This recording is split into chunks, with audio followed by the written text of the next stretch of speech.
Halo teman-teman, apa kabar? Semoga sehat selalu tanpa kekurangan apapun. Selamat datang di channel Akal Plays. Channel tutorial tanpa basa-basi.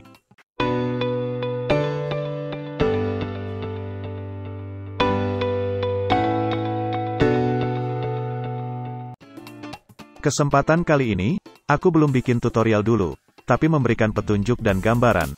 Kapan jailbreak PS4 terbaru dirilis, dan apa sebaiknya yang harus dilakukan oleh user PS4 Ori. Oke, sebelum lanjut seperti biasa bagi kalian yang belum subscribe, mohon subscribe dan like-nya, jangan lupa nyalakan juga tanda loncengnya agar kalian tidak ketinggalan update video terbaru. Dukungan kalian sangat membantu aku untuk terus semangat membuat konten lainnya, terima kasih. Mungkin sebagian besar dari kalian sudah tahu, apa itu PS4 Hand. Tapi di sini aku kasih sedikit gambaran saja, buat kalian yang belum tahu. Yang jelas PS4 Hand bukanlah PS4 KW atau PS4 imitasi. PS4 Hand itu sama saja seperti PS4 Ori. Yang membedakan hanyalah, sistem firmware yang ada di dalamnya. Kalau PS4 Ori, firmware-nya masih orisinal dan belum diutak-atik sama sekali. Sementara PS4 Hand, firmware-nya sudah di jailbreak atau dengan kata lain sudah dimodifikasi, sehingga kita bisa menjalankan program atau aplikasi lain, yang tidak bisa kita jalankan di firmware Ori tadi. Atau lebih gampangnya ibarat sebuah HP Android, PS4 Hand adalah HP Android yang sudah di-root. Tapi rootnya di sini sifatnya tidak permanen. Karena saat PS4 kalian restart, efek rootnya akan hilang, sehingga harus di-root atau di jailbreak ulang dengan metode menyesuaikan dengan firmware PS4 Hand kalian. Contohnya kalau PS4 Hand 9.0, cara jailbreaknya harus pakai flash disk jailbreak, sementara PS Hand versi di bawahnya, tidak menggunakan flash disk. Metode jailbreak PS4 Hand pertama kali dirilis ke publik adalah di bulan Mei tahun 2018. Di mana firmware yang bisa di jailbreak saat itu adalah versi 5.05. Kemudian di bulan Juli tahun 2020, dirilis lagi jailbreak untuk firmware 6.72. Lanjut Maret tahun 2021, untuk firmware 7.sekian-sekian. Dan terakhir di Desember tahun 2021, dirilis jailbreak PS4 untuk firmware 9.00. Dan sudah hampir genap setahun, belum ada tanda-tanda jailbreak untuk firmware versi di atasnya akan dirilis. Lalu apa sebaiknya harus dilakukan oleh para user yang PS4-nya belum bisa di-hand? Untuk kalian yang ingin beralih ke PS4 Hand, aku akan jelaskan dulu beberapa hal. Pertama, jika dibandingkan dengan jailbreak PS4 versi sebelumnya, jailbreak 9.00 ini bisa dibilang lebih spesial. Kenapa bisa lebih spesial?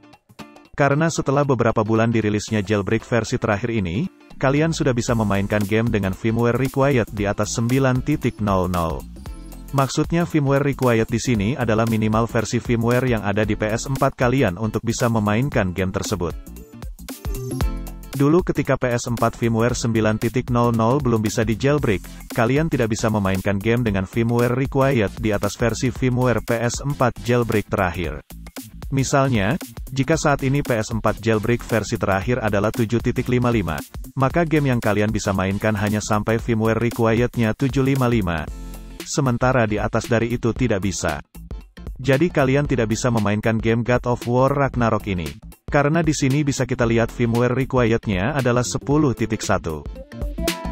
Namun sejak adanya jailbreak 9.00, hal itu sudah tidak berlaku. Kalian sudah bisa memainkan game ini walaupun versi firmware PS4 kalian berada di bawah 10.1. Yang jadi pertanyaan selama ini adalah, kenapa mereka para dumper bisa membuat backport dengan versi firmware di atas 9.00? Karena sebagaimana kita tahu bahwa selama ini backport hanya bisa dibuat untuk game versi firmware required-nya di bawah dari versi firmware PS4 jailbreak terakhir. Misalnya jika saat ini versi firmware PS4 tertinggi yang bisa di jailbreak adalah 9.00, maka seharusnya yang hanya bisa dibuatkan backport-nya adalah versi di bawahnya. Banyak spekulasi yang beredar, antara lain katanya para dumper memiliki passcode gamenya sehingga mereka bisa bikin backport untuk game tersebut. Ada juga spekulasi lain yang menurutku paling masuk akal, yaitu ada yang bilang bahwa, sebenarnya PS4 dengan firmware di atas 9.0.0, sudah bisa di jailbreak atau di hack, tapi masih di privat atau tidak dirilis ke publik. Hanya mereka para dumper yang dikasih akses menggunakan exploit ini. Tujuan mereka kenapa tidak dirilis ke publik adalah, agar Sony tidak mengetahui bug atau celah, yang digunakan untuk main jailbreak PS4. Dengan tidak diketahuinya bug atau celah yang mereka pakai, otomatis Sony tidak bakalan bisa memperbaiki atau membuat patch untuk menutupi celah tersebut. Jadi walaupun Sony merilis firmware terbaru, selama celah ini tidak diperbaiki, maka exploit yang masih mereka privat ini, bisa dipakai untuk main jailbreak PS4, sekalipun sudah menggunakan firmware terbaru. Tentu ini akan sangat menguntungkan bagi user PS4 hand, karena mereka tetap bisa menikmati game-game keluaran terbaru. Seperti God of War Ragnarok kemarin, yang sudah bisa dimainkan di PS4 hand seminggu kemudian setelah dirilis. Dari spekulasi yang kedua ini, aku bisa prediksi bahwa jailbreak untuk PS4 firmware di atas 9.0.0 tidak bakalan dirilis ke publik. Kalaupun dirilis ke publik pasti tidak dalam waktu 1 atau 2 tahun ini, karena dengan alasan di atas tadi. Selama kita masih bisa memainkan game-game keluaran terbaru di PS4 hand, maka tidak ada alasan untuk main jailbreak PS4 firmware terbaru. Sekarang kita kembali ke pertanyaan tadi. Jadi apa yang seharusnya dilakukan oleh user PS4 ori, yang pengen beralih ke PS4 hand, tapi belum bisa karena firmware-nya udah di atas 9.0.0? Oke, di sini kalian aku bedakan menjadi 2 kelompok, berdasarkan intensitas bermain. Pertama, user yang setiap harinya selalu bermain game PS4, dan sebaliknya yang kedua adalah user yang jarang bermain PS4, bahkan seminggu mainnya mungkin hanya 1 atau 2 kali saja. Untuk kalian yang masuk kelompok pertama, yang ngebet pengen PS4 hand, langkah terbaik yang harus kalian lakukan adalah, secepatnya jual PS4 ori kalian, lalu uangnya buat nambah beli PS4 hand. Kenapa ini harus segera dilakukan? Karena berdasarkan yang aku perkirakan di awal tadi, jailbreak PS4 terbaru tidak akan keluar dalam waktu 1 atau 2 tahun ini, atau bahkan bisa lebih lama lagi. Sementara itu PS4 hand di pasaran akan semakin langka. Bahkan saat ini kalian masih untung-untungan bisa dapat PS4 hand kondisi baru, karena kebanyakan yang dijual secara online ataupun offline, sudah kondisi bekas pakai. Selain itu semakin langka suatu barang, maka harganya pun secara bersamaan akan semakin naik. Jadi selagi masih ada di pasaran dan harga juga belum naik, sekarang adalah kesempatan kalian. Dan aku sarankan sebisa mungkin beli PS4 yang kondisinya masih baru, agar bisa lebih awet dan kualitas pun pasti masih terjamin dengan garansi pabrik.